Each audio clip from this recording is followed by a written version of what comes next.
한 주 평안하셨습니까? 네, 맞습니다. 자, 원래 계획대로라면 제가 이제 오늘부터 이제 마태복음을 좀 공부를 하고 싶었는데 한 주를 좀 미뤄지게 됐습니다. 그 이유가 뭐냐면 마태복음 1장에 뭐가 등장하죠? 족보가 등장합니다. 전에 설교 준비하지 않을 때는 그냥 읽어 넘어갔어요. 근데 이걸 설교로 준비하려니까 도대체 어떻게 설교해야 될지를 모르겠더라고요. 그래서 한 주 미루자. 다음 주에도 가능할지 모르겠습니다. 지금 이게 지금 걱정인데 어쨌든 다음 주부터는 무조건 시작하는 걸로 할 테고, 아마 마태복음은 아마 최소 2년 정도가 되는 굉장히 긴 기간이게 될 것 같아요. 물론 쭉 2년 내내를 보게 될 것 같지는 않지만 중간에 쉬었다 다시 돌아왔다 이렇게 할 것 같지만 좀 기대해 주시고 저를 놓고도 좀 기도해 주시고, 신약의 첫 책인 마태복음이 복음에 대하여, 우리 주님에 대하여 어떻게 설명하고 있는가 한번 나눠보면서 은혜 받는 시간이 되었으면 좋겠고, 오늘은 이제 말라기와 마태복음 사이에 끼었던 주로서 시편의 한 부분을 좀 묵상을 하시고 우리 다음 주를 좀 준비했으면 좋겠습니다. 먼저 오늘 시편 61편의 표제어 제목을 좀 보시죠. 제목 파란 글씨체 정도로 되어져 있죠. 한번 다 같이 한번 읽겠습니다. 시작. 다윗의 시 인도자를 따라 현악에 맞춘 노래. 다윗의 시라고 하네요. 저자가 다윗이라고 하는 이야기인 겁니다. 자, 그런데 이 시의 저작 시기와 더불어서 저작 시기가 논란이 있다 보니까 자연히 저자에 관한 논란이 있습니다. 다윗이 쓴 게 맞냐, 그리고 그럼 언제 썼냐라고 하는 논쟁이 있어요. 왜냐하면 2절을 보시면, 자, 여러분 오늘 시편을 저와 이 짧은 시간 묵상을 할 때는 장소의 이동에 눈 떠지셔야만 됩니다. 장소가 여러 군데 나와요. 근데 그 장소가 좀 점증법으로 구체화되고 있다는 점에 눈 떠지시면 거기에 좀 은혜가 있습니다. 그걸 미리 말씀을 드려요. 일단 2절에 장소가 등장합니다. 볼까요? 내 마음이 약해질 때 장소 나오네요. 장소 어디라고 말합니까? 땅끝에서 이 시를 썼구나, 이렇게 할 수 있어요. 아하, 땅끝에서 썼어요. 이게 조금 문제예요. 왜냐하면 구약 성경 속에서 땅끝은 주로 어디를 묘사하고 비유했냐면 바벨론 포로되었던 때를 묘사했던 거예요. 히브리인들이 이 시를 딱 읽었을 때는 땅끝이라고 했을 때는 아하, 바벨론 포로되었던 때를 연상시키는 표현이란 말이에요. 다윗은 그 시기의 사람이 아니에요. 그래서 일부의 소수 학자들은 이 시가 다윗의 저작으로 보지 않습니다. 아마 바벨론 포로 시기에 무명의 시인이 적었던 것으로 보기도 해요. 땅끝이라고 하는 표현이 다윗과 어울리지 않는단 말입니다. 그런데 전통적으로 시편 61편은 다윗을 저자로 봅니다. 그렇다면 다윗에게 이 땅끝은 어디였나? 어떤 시기에 있었던 때가 다윗에게는 땅끝이었나라고 하는 질문이 우리에게 있단 말입니다. 여기서부터 풀어져야지만이 오늘 이 시편의 한 절 한 절의 내용들이 우리에게 조금 새롭게 다가오게 될 거예요. 자, 그래서 여러 책들을 제가 종합을 하여서 정리를 해보니까 이제 그 중에서 대표적인 구약학자인 앨런 로스라고 하는 사람이 이 다윗이 이 시를 기록한 땅끝의 이 시기와 이 장소는 어디냐면 압살롬, 그의 아들 압살롬의 반역이 실패되어지고 그가 다시 성으로 회군하고 있을 때 지었을 시로 봅니다. 그죠? 그때로 봐요. 그러니까 다윗이 그때의 시기를 땅끝으로 묘사를 한 거예요. 그죠? 여러분, 지금 다윗은 압살롬의 반역을 제압했어요. 제압했습니다. 근데 이것이 다윗에게 승리였을까요? 여러분, 압살롬이 누구죠? 그건 반역자이기 전에 다윗의 아들이었어요. 아들이 그를 향하여 칼을 들었고요. 그렇죠? 얼마나 고통스러운 상황이었을까요? 그리고 너무도 처참하게도 자신의 부하에 의하여서 그의 아들이 매우 처참한 죽음을 당합니다. 나무 위에 머리가 매달려서 압살롬이 그렇게 자랑하던 긴 머릿결이 오히려 그가 죽음에 이르게 되어지는 계기가 되어지는 너무너무 어처구니 없는 인생의 처참한 결론이 맺어졌단 말이에요. 그래서 압살롬의 반역을 제압하긴 했지만 이것이 다윗에게는 결코 승리나 결코 성공일 수가 없었어요. 얼마나 고통스러웠을까요? 자, 그러면 첫 노래의 구절을 보시죠. 1, 2절을 보시면 이렇게 말합니다. 제가 읽어드릴게요. 하나님이여, 나의 부르짖음을 들으시며 내 기도에 유의하소서. 내 마음이 약해질 때 땅끝에서부터 주께 부르짖으오리니 나보다 높은 바위 위에 나를 인도하소서. 이것이 그 정황 속에서 다윗이 불렀을 노래의 첫 구절입니다. 정황을 듣고 나니 이 노래가 조금 다르게 들리죠? 다윗이 고통 속에서 제일 먼저 했던 노래가 뭡니까? 하나님, 내 기도에 유의하소서. 내 기도를 주목하여 들어주옵소서. 내 기도를 좀 들어달라고 하나님 앞에 간청하고 있는 겁니다. 지금 압살롬을 제압하기는 했어요. 하지만 이것은 성공이나 승리일 수 없었고 아마 다윗에게는 굉장히 복잡 미묘한 감정이 들었을 겁니다.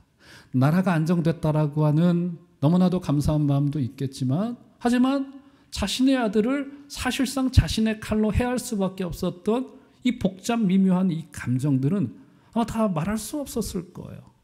너무나도 큰 절망과 고통이 그 인생 속에 찾아왔을 것임이 분명한데, 2절을 보시면 그 힌트가 등장을 합니다. 내 마음이 약해져 있대요. 지금 다윗의 마음이 얼마나 약해져 있을 수 있을까요? 그렇지 않습니까? 자신의 자녀에 관한 문제이고 자기의 아들에 관한 문제 때문에 나라가 굉장히 어려운 중에 빠지게 되어졌고 결국 제압되었지만 굉장히 불행한 역사가 지금 반복되고 있단 말이에요. 여기서 약해지다라고 하는 이 표현은 문자 그대로는 기절하다라고 하는 뜻이에요. 그러니까 기절할 정도로 지금 다윗은 고통 중에 있는 거예요. 기절할 정도. 그러니까 지금 다윗의 상태가 지금 보통의 상태가 아닌 거예요. 지금 정상의 상태가 아닌 거예요. 이 마음이 기절될 정도로 격리되고 막 어려운 상황으로 막 마음이 막 갈라지고 있는 막 그런 상황인 겁니다. 그러니까 정상적인 결정을 할 수 없을 정도의 매우 매우 고통스럽고, 그죠? 요즘 말로는 뭐라고 말합니까? 그걸 흔히 이제 멘탈이 무너졌다 이렇게 표현하잖아요. 마음이 완전히 지금 바닥에 떨어져 있는 이런 상황이다라고 볼 수 있어요. 제가 오래전에요 이런 경험을 좀 해봤습니다. 제가 한 교회를 섬길 때 제가 맡았던 이 교구에 장례가 났어요. 그때 당시 그 남자 집사님의 나이가 이제 한 30대 중후반 정도, 예수 믿은 지 한 10년 정도밖에 되지 않은 이제 막 믿음의 불이 막 타오르고 있는 그 형제였었습니다. 어린 자녀들 한 2명 있었나 이런 기억이 나는데 굉장히 똑똑했던 친구였었어요. 공부도 좀 했고 좋은 직장을 다니고 있었고 이런 형제였는데 교회에서 이제 은혜를 받아가지고 막 믿음의 불이 막 엄청 올라오고 있는 막 그런 형국이었습니다. 그래가지고 굉장히 똑똑한 분이었는데 그 아버지의 그 사망 앞에 그 형제의 멘탈이 완전히 무너지더라고요. 왜냐하면 일단은 완전 패닉에 빠졌는데 너무 큰 은혜를 받아가지고 이제 나만 믿으면 안 되겠구나 싶은 생각을 가지고 내가 이제 아버지 전도를 해야 되겠다. 고향이 부산이었거든요. 고향이 꽤 이제 서울하고 부산하고 꽤 멀죠. 그러니까 어떻게든 이 아버지를 자주 찾아뵈가지고 아버지 전도를 해야 되겠다라고 하는 마음이 막 불을 들이고 있었을 그때였습니다. 그런데 갑자기 아버지 사망한 거예요. 그러니까 자기가 알고 있는 믿음으로는 이 아버지의 구원을 확인할 수가 없는 거예요. 뭐 우리는 모르죠. 그 아버지가 예수를 제대로 믿었는지. 근데 아주 높은 확률로 아버지가 구원받지 못했을 것이다라고 하는 마음이 찾아오니까 이 형제가 완전히 그때 정신줄을 제가 보기엔 놓아버리더라고요. 여러분 이제 들어오시다가 이제 오늘 주제하고는 상관이 없는데 들어오시다가 포스터 하나를 붙여놨습니다. 5월 5일과 이제 2주에 걸쳐가지고 우리 이제 6월 초에 우리 온 가족대 새생명 축제를 할 겁니다. 전도 축제를 할 거예요. 작년도 이맘때쯤 했어요. 그죠? 제가 이제 여러분들을 그거로는 협박을 좀 해야 될 것 같습니다. 부모님 사랑하시잖아요. 맞죠, 여러분? 자녀들 사랑하시죠? 그죠? 그리고 여러분 예수님 믿으시죠? 그럼 뭘 해야 될까요? 뭘 해야 돼요, 여러분? 저는 이해가 안 돼요. 부모님께 예수 전하지 않는 게 이해가 안 돼요. 자녀들을 그렇게 사랑한다면요, 그냥 내버려 두면요. 그러니까 오늘 이 형제의 아버지와 같은 극단적인 사례, 갑작스러운 상황이 너무 극단적인 사례일지는 모르겠습니다만은 너무나도 높은 확률로 만약에 오늘 밤에 주님이 오신다면, 아니면 내가 오늘 밤에 주님의 그 보좌 앞에 서게 된다면 내 사랑하는 부모님이 천국 갈 수 있을까? 한번 질문 던져보세요. 아주 오래전에 30년 전에 믿었다고요? 그 믿음이 과연 구원받는 믿음일 구원하실 수도 있어요. 저는 몰라요. 근데 우리가 아무리 생각해봐도 너무나도 높은 확률로 구원받지 못했을 가능성이 너무 높잖아요. 그렇잖아요? 전도 너무 긴급한 거예요, 여러분. 자녀나 부모님을 잃어본 사람들은 그 마음을 알 겁니다. 너무나도 높은 확률로 지옥 갈 수 있는 거예요. 그거는 그냥 협박이 아니라 뭐라고 해야 돼요? 너무 긴급하고 너무 간절한 마음이 우리 가운데 찾아와야 된다고요. 우리가 자녀들에게, 부모님들에게 해줄 수 있는 최고의 선물이 뭡니까? 자녀들에게 줄 수 있는 최고의 선물이 뭐예요? 이 아이들 성공하고 잘 먹고 잘 사는 거 좋아요. 막 연봉 1억, 2억 되고 좋아요. 좋은 차 뽑고 좋은 아파트에 살고 좋아요. 주님 앞에 설 때 한 톨도 가져가지 못합니다. 쌀 한 톨도 가져가지 못해요. 뭐예요, 여러분? 우리가 믿고 있는 예수님을 그들에게 선물하지 않는다면 저는 여러분의 부모님을 향한 공경과 자녀를 향한 사랑을 믿지 않겠습니다. 사랑하지 않는 거예요, 그거는. 맞잖아요. 오늘 형제가 그랬어요. 아버지 전도하려고 딱 마음을 먹고 아버지 자주 찾아뵈서 교회를 근처로 소개시켜 드리려고 하고 있던 제 아버지 사망. 멘탈을 놔버렸어요. 제가 보니까 형제의 눈이 완전히 그 총명했던 총기가 사라지고 형제가 완전히 패닉에 빠져 있더라고요. 통화를 했죠. 제가 그때가 마침 제가 맡았던 이제 단기 선교 팀을 제가 좀 이끌고 가야 되는데 3, 4일 후면은 제가 해외로 출국을 해야 되는 그런 상황이었습니다. 다행이다, 겹치지 않아서 이러고 있었던 차였어요. 근데 이분의 슬픔이 너무 크다가 보니까 저에게 막 의지를 하는 거죠. 목사님, 뭐 아버지가 이렇게 전도하려다가 돌아가셨어요 하면서, 거기가 고향이 장례지가 부산이었는데, 목사님, 제가 목사님께 장례 인도를 부탁해도 될까요? 하는데 이 부산이잖아요. 장례를 부탁받으면 최소 3번, 4번 예배 인도를 해야 되거든요. 서울하고 부산하고 왔다 갔다 해야 되는 상황이 된 건가?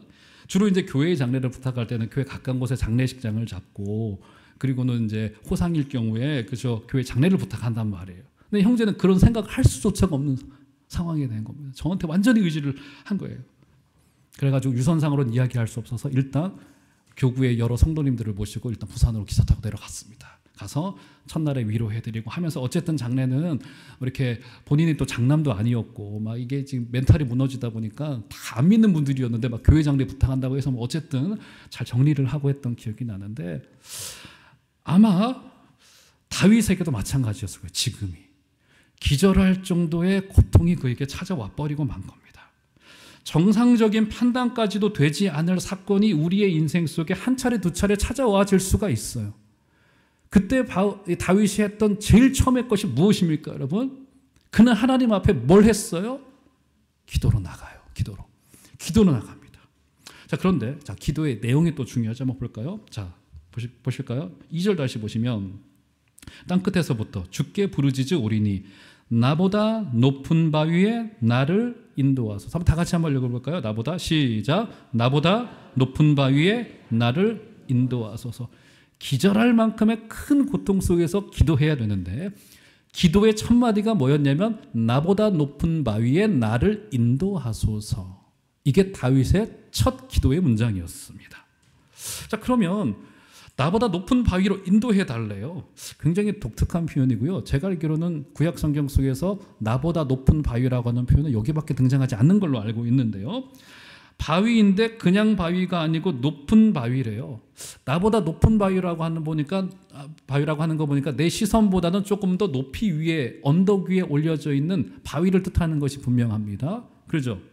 일단 바위라고 하는 것은요, 물론 구약 성경 속에서 원수가 손댈 수 없는 안전한 곳을 뜻할 때, 왜냐하면 바위가 그냥 단단하니까 그 이미지를 가지고, 그래서 하나님을 바위에 묘사하기도 합니다. 하나님은 우리의 바위가 되십니다. 이런 표현을 하는 것은 하나님은 안전한 분이십니다. 우리를 붙드시는 분입니다. 이런 뜻을 가지고 있단 말이에요, 시적으로는.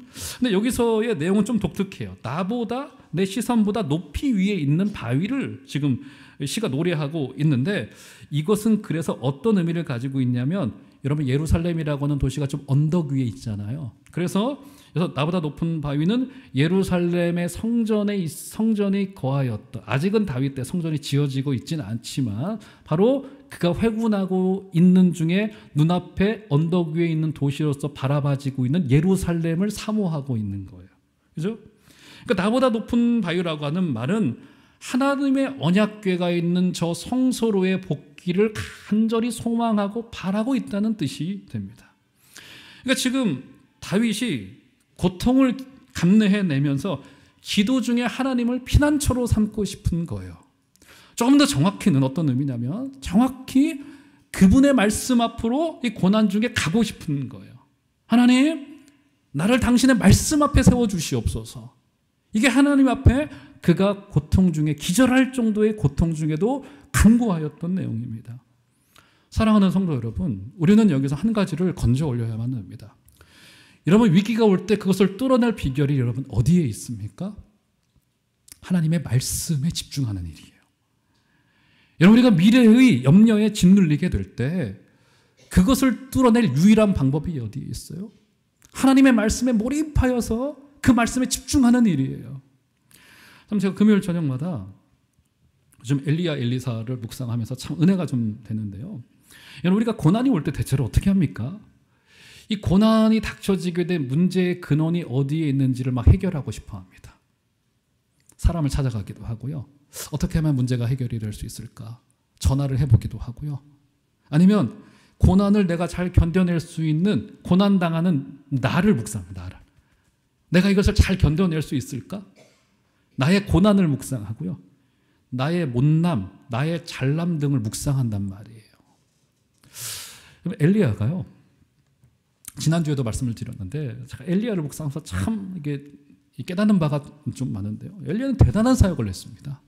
무려 850대 1의 이 대결에서 이겼단 말이에요. 얼마나 대단한 사역을 해낸 겁니까?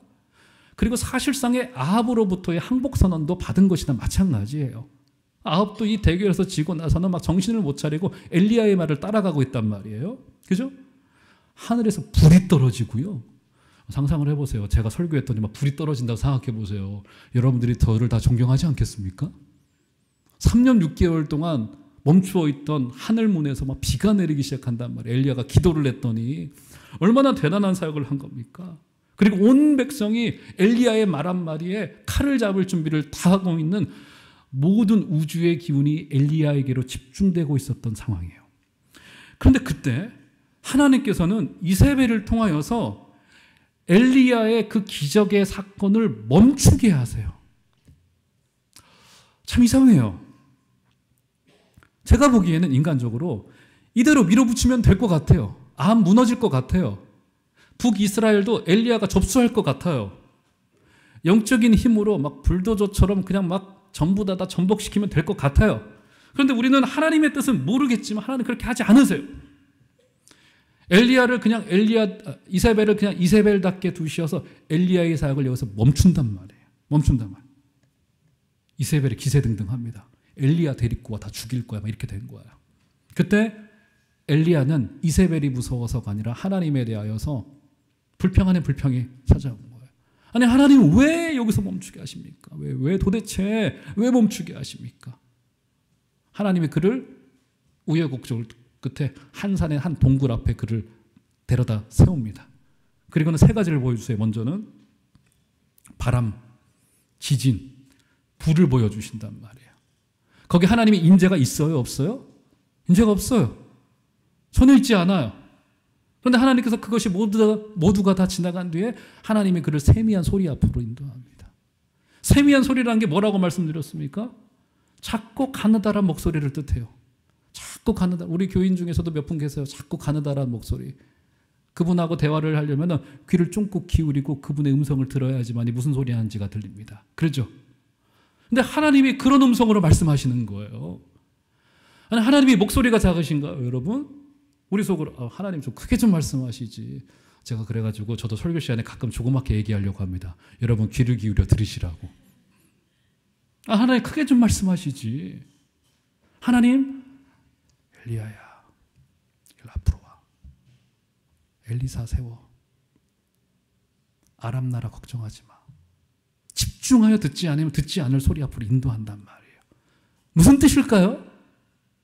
이제 모든 기적의 시간이 지나고 엘리야로 하여금 하나님의 말씀에 몰입하여 집중하여 듣는 시간을 그에게 허락하신 거예요. 그게 필요하다는 거예요, 지금 엘리야에게는. 게다가 열왕기상의 독자들이 누굽니까? 바벨론 포로기에 있었던, 이제 나라를 회복하려고 하고 있었던 사람들에게 주어진 글이 열왕기상이란 말이에요. 아마 열왕기상의 독자들이 그 글을 읽는 순간 깜짝 놀랐을 거예요. 왜 깜짝 놀랐을까요?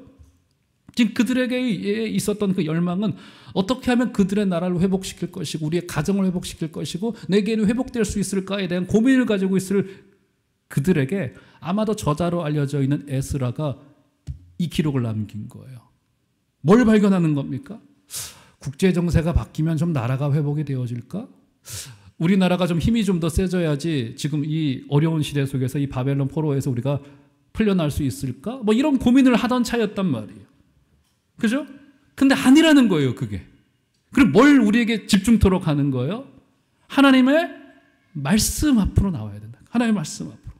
그리고 그분이 우리에게 주시고 있는 가느다랗지만 분명한 음성으로 말씀하시는 그 음성 앞으로 우리에게 나오라고 우리를 초청하고 있는 겁니다. 지금 다윗도 마찬가지입니다. 다윗 자신의 불안한 심리 상태에 그것을 맡기지 않았습니다. 감정에 휩쓸리기 쉽고 내 이익에 밝은 본성에 그 판단을 맡기지 않고 오직 하나님의 말씀 앞에 나와서 자신의 인생을 거기에다 걸라고 지금 바울은 자기 자신을 그 앞에 밀어넣고 있는 거예요.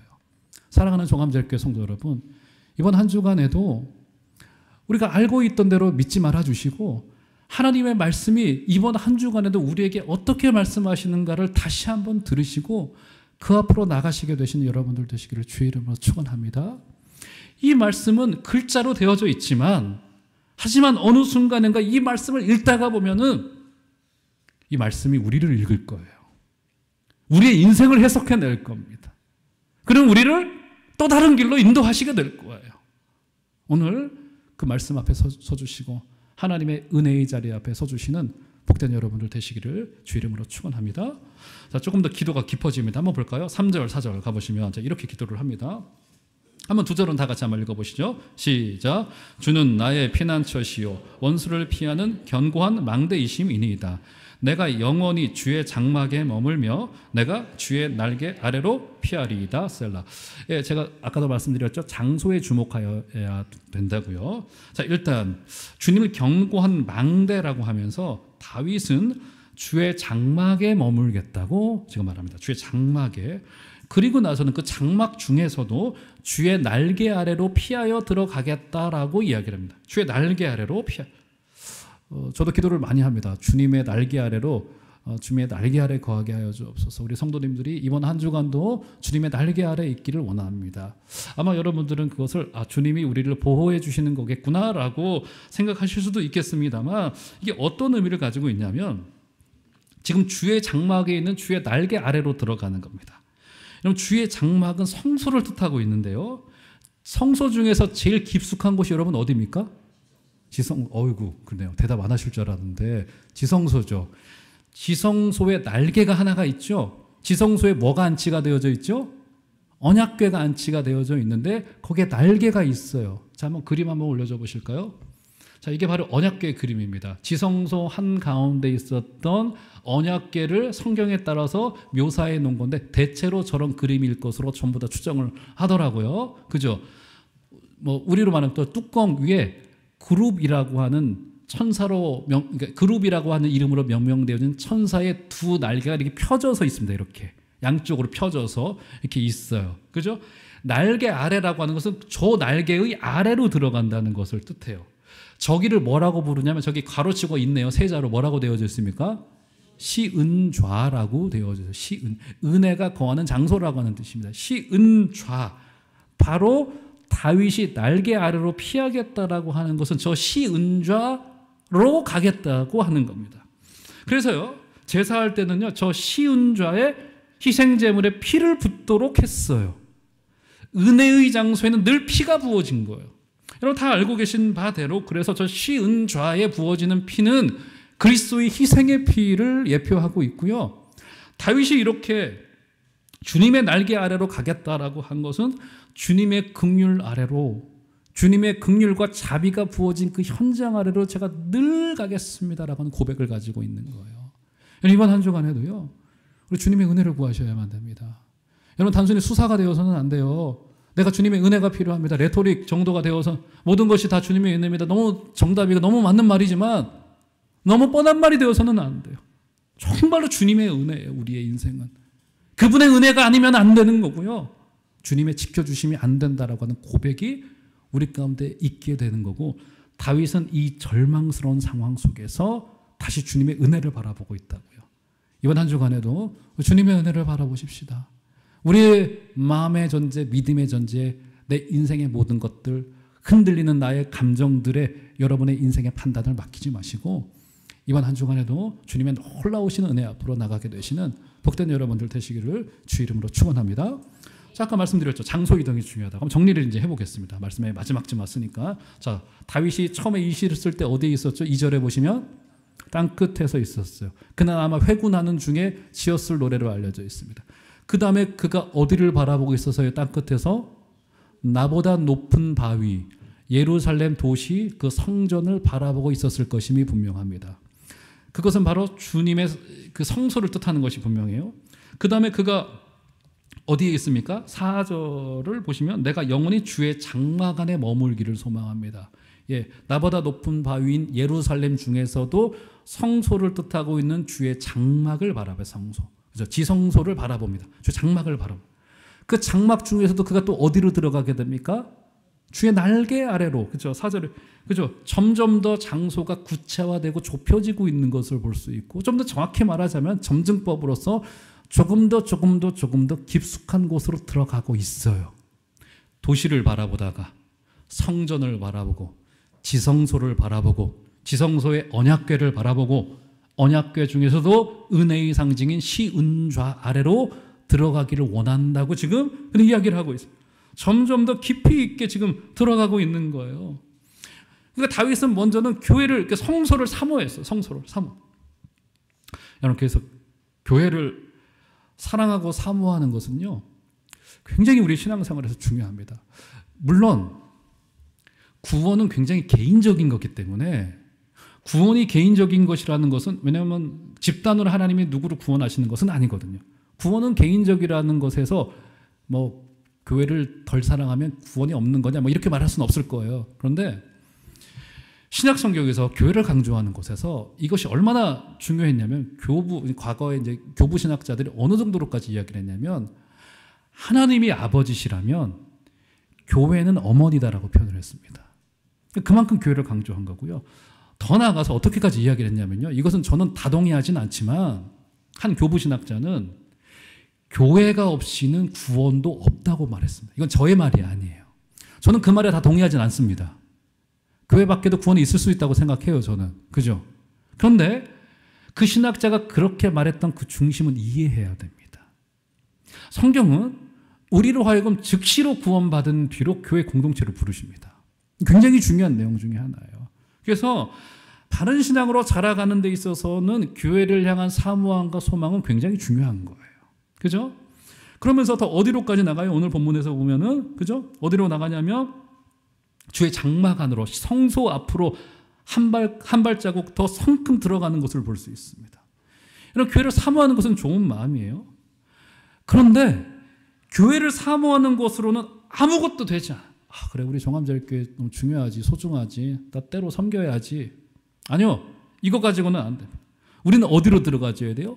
더 깊숙한 곳으로 한 발자국 더 들어가야 됩니다. 마치 성소의 자리로 들어가듯이 더 깊은 자리로 들어가는 거예요. 진짜 발걸음을 옮겨만 되는 겁니다. 그리고는 심지어 어디로까지 들어가요? 한 발자국 더 들어가죠. 시은좌 하나님의 은혜의 자리 앞으로 다윗이 절망스러운 마음을 가지고 들어간단 말이에요. 중심부로 땅 끝에서부터 지성소 아래의 은혜의 자리로까지 다윗이 이동되고 있는 것을 우리가 확인할 수 있는 겁니다. 그러니까 결국 어떻게 되는 겁니까? 하나님과의 그 친밀한 관계 안으로 계속 들어가고 있는 것을 볼 수 있어요. 그래서요, 신앙의 중요한 눈금 중에 하나가 뭐냐면 하나님과의 친밀한 교제에 있다고 저는 분명히 믿는데, 친밀감이 없는 신앙생활은 우리에게 굉장한 위기를 불러올 수가 있습니다. 여러분, 하나님과의 친밀한 관계는 어떻게 형성이 될 수 있을까요? 어떻게 해요? 굉장히 중요한데요. 제가 예전에 텔레비전 프로그램을 보는데 제가 좋아하는 배우 중에 하나가 이제 구교환이라고 하는 배우입니다. 뭐 잘 모르시는 분들 계실 거예요. 연기를 정말 신들린 듯이 합니다. 정말 너무 재미있어요. 특히 DP라고 하는 드라마를 보면은 너무너무 재밌게 이제 봤던 기억이 나는데, 그 구교환 배우가 한 프로그램에 나와서 이렇게 인터뷰를 하는 장면을 봤는데, 이분이 보니까 내성적이시더라고요. 성격이. 이제 배우들 중에 내성적인 분들이 많아요. 근데 굉장히 의외죠.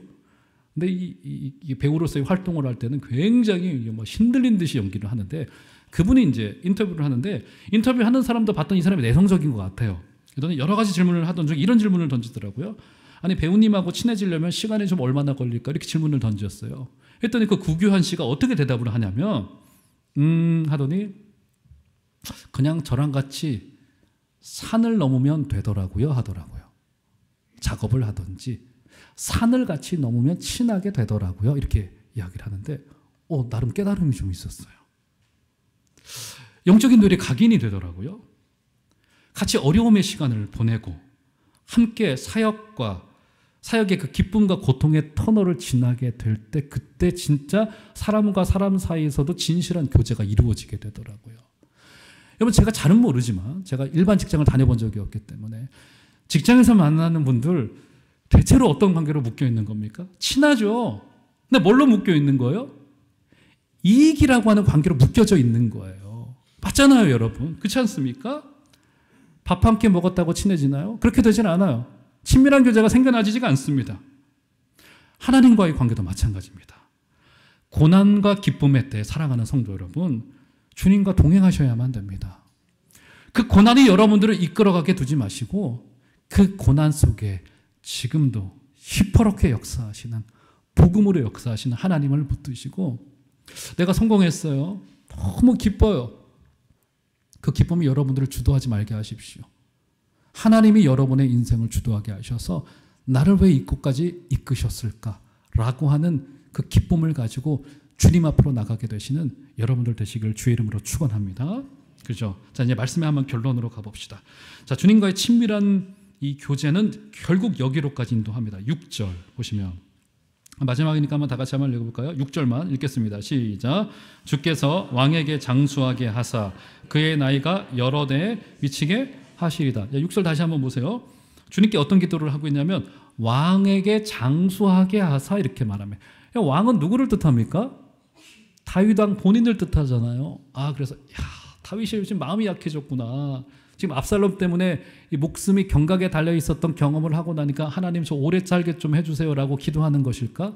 이런 생각이 든단 말이에요. 그렇죠? 고대 시대 때는요, 왕의 장수는 통치의 안정성과 연결이 되어졌습니다. 이게 무슨 말이냐면, 그러니까 이 구절은 분명히 이 왕국이 오랫동안 안정되게 통치되기를 놓고 기도하고 있는 바인데, 다윗의 입장에서 한번 생각을 해보세요. 압살롬으로 인한 유랑을 끝내고 그는 이제 다시 왕권으로 회복하는 가운데 있습니다. 그가 뭘 느꼈겠습니까? 뭘 느꼈겠어요? 이 나라의 통치가 나의 능력과 나의 자산과 나의 군대로 되었던 것이 아니었구나. 여기에는 진정한 왕의 통치가 필요하겠구나. 제가 오늘 아침에 눈 떴는데요. 설교 또 4부까지 해야 되거든요. 오늘 이상하게 눈이 깜깜해지더라고요. 이거 어떻게 해야 되지? 늘 주일마다 하던 건데도, 일주일에 한 번씩 돌아오는 사이클인데도 오늘따라 왜 이렇게 깜깜하게 느껴지던지, 이거 큰일 났다. 게다가 다음 주는 마태복음 1장 족보인데 어떻게 해야 되지? 다음 주 것까지 미리 땡겨다가 막 제가 걱정하고 있더라고요. 큰일 났네. 이렇게 생각하는데 마음에 그런, 오늘 말씀을 통해 그런 묵상이 찾아오더라고요. 그렇지. 어떤 분은 이 목회를 담임 목사의 목회라고 하는데, 아니지, 전 대리인인 거. 주님이 하시는데 대리인이라는 생각을 하니까 마음이 편한 거예요. 망해도 주님이 망하시는 거고 잘 돼도 주님이 잘 되시는 거니까 그렇지, 나는 대리인이니까 그분이 시키는 일에 순종하면 되겠구나 생각이 되니까 마음이 조금 자유해지더라고요. 우리는 마찬가지예요. 우리는 왕의 장수를 놓고 노래하고 기도해야 됩니다. 그 말인 즉슨 내 인생 속에 주님, 당신이 통치하여 주십시오. 이거 주님의 것입니다. 제 마음대로 하지 말게 하시고 주님의 뜻이 이루어지게 하여 주시옵소서. 우리 예수님께서도 어떻게 기도하셨어요? 하늘에서와도 같이 땅에서도 주님의 뜻이 이루어지게 하여 주옵소서 라고 기도했듯이 저와 여러분의 인생 속에 우리 주님이 이번 한 주간에도 주인 되시기를 주 이름으로 축원합니다. 내가 사는 것이 아니요 내 안에 살아계신 예수님께서 살아계시고 이번 한 주간도 저와 여러분의 인생을 이끌어가게 된다면 걱정할 일이 뭐가 있겠고 근심할 것이 무엇이 있겠고 자랑할 것도 없고 심지어 사도 바울은 모든 것을 전부 다 배설물로 여긴다라고까지 주님의 통치를 노래하였습니다. 이번 한 주간에도 그 선하신 주님께 여러분의 인생을 다 맡겨드리시는 복되고 놀라운 기적이 있게 되기를 주 이름으로 축원합니다.